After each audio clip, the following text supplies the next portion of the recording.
If I need a quick routine to relieve a stiff, achy hip and low back, this is the 10-minute routine that I would do. As a mobility coach and a father of two, I help middle-aged parents get back to feeling energized and moving pain-free. So let's get you feeling amazing, and make sure you watch to the end because I'm going to give you my recommendations of how long to do the exercises and a coaching tip how to make those exercises even more effective. For beginners, I always say brace with your hands back behind you and doesn't force so much pressure into your hip flexors. And from there, bring your knees up slightly. You're looking at about 45-degree angle on each, and all you're doing is dropping it from side to side.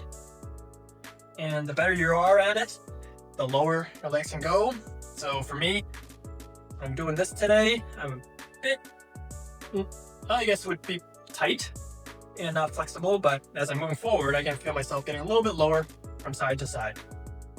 And if you get better at this, then bring your arms up so you're not using your arms as a brace anymore. So you're basically dropping from side to side. Want to get into position. So if you're able, so right now, if you're not able to flip back and forth without bracing, I would suggest doing that exercise over and over until you can get to a point where you can flip-flop and drop your knees. And as you're doing this movement now, you're going to drop to one side, anchor down, engage, and roll up to your knee, stand tall, and then come back down, and then drop to the other side as you're going through. And then roll up, and then back down. So this is what I call the elevated Shinbox exercise.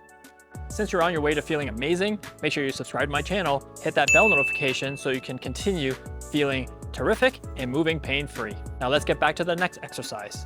So in this position, once you're set up, you can place your hands in front of your front leg. And what I want you to do is just come down and scoop across. So you're just kind of coming in and scooping. You should be able to feel this in your hips, maybe into your lower back, depending on kind of where your tension, your stiffness is currently. And it's a great way to kind of start opening up your hips and loosening any of those muscles into your core area, into the lower back. So you can also do it from the other side, come down and scoop. And scoop. If you can go further down, great. Now you can kind of go a little bit further and then scoop around. If that's too hard and too difficult for you, make sure you just keep your body more upright, your arms more upright, and you can just do a scoop from up top. And work your way down. And you want to be able to do this on the other side. So just transition your body again about 45 degrees. Hands down. And bend and scoop. I would recommend doing this for about 60 seconds.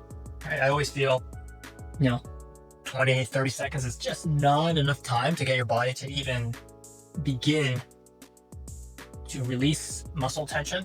So as you're going through, just kind of want to make sure you're mobilizing and pushing the range of motion.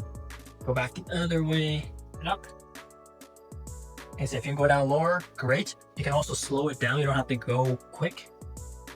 And really kind of work through your hip and into the lower back or into the glutes or the back of your legs. Everyone's going to feel it a little bit differently, and that's okay because you're trying to just mobilize your hip joints, maybe into your lower back, possibly around your patella. So it's all different for each individual. So that's more of a Shinbox scoop, because you're just kind of scooping your body up and elongating the muscles that go into from your lower back into your lower body. First, neutral posture, straight back, balance on one leg, extend the other leg out for 45 degrees or whatever you're comfortable with. You can hold onto a wall if you need to, hold onto a stick for your balance, but keep your body upright. From there, I'm just going to do counterclockwise circles with my right leg. You can do this 10, 15 times or 30 seconds. That's what I would recommend. And then do clockwise. Same leg. And then transfer to the other side. So now I'm standing on my right leg. Left leg is out to the side. And I'm going to do some counterclockwise circles. Once again, I would suggest doing it for 30 seconds counterclockwise and then 30 seconds clockwise. make sure you're engaging your butt muscle, the side of the legs, front of the legs, and your groin. So these are circular leg swings. So very simple. This is called a cross-legged hip stretch.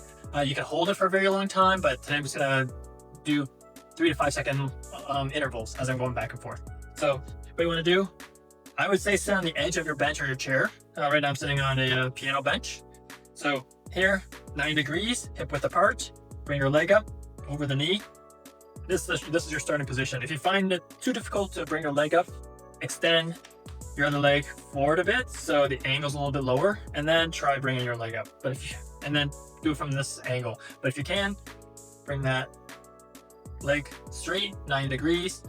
Keep your posture straight, your chest up, and from there, all you're literally doing is just leaning forward and bringing your chest forward towards the ground.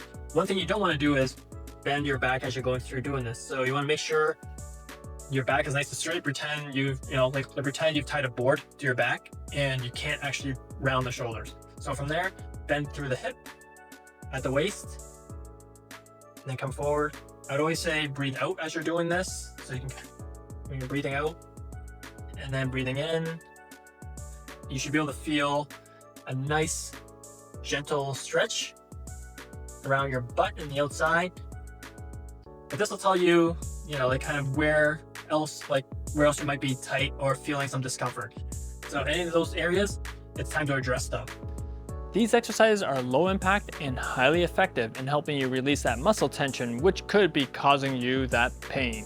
Now, I recommend you doing these exercises slowly in the beginning and hit a target of about 30 seconds. And when you feel more comfortable, try to increase that duration of time to about 60 seconds or more. And here's my coaching tip. When you're doing these exercises, make sure you breathe out at the end point. For example, when you're doing that Shinbox exercise, make sure when you're actually dropping your legs towards the ground, that's when you exhale. It'll help you calm the muscles and get your range further to make your exercise more effective. If you're looking for more exercises to stay loose and feel great, well, I've got a free Move Better hip to toe guide, and I'll leave that link in the descriptions. And check out this playlist of more mobility exercises.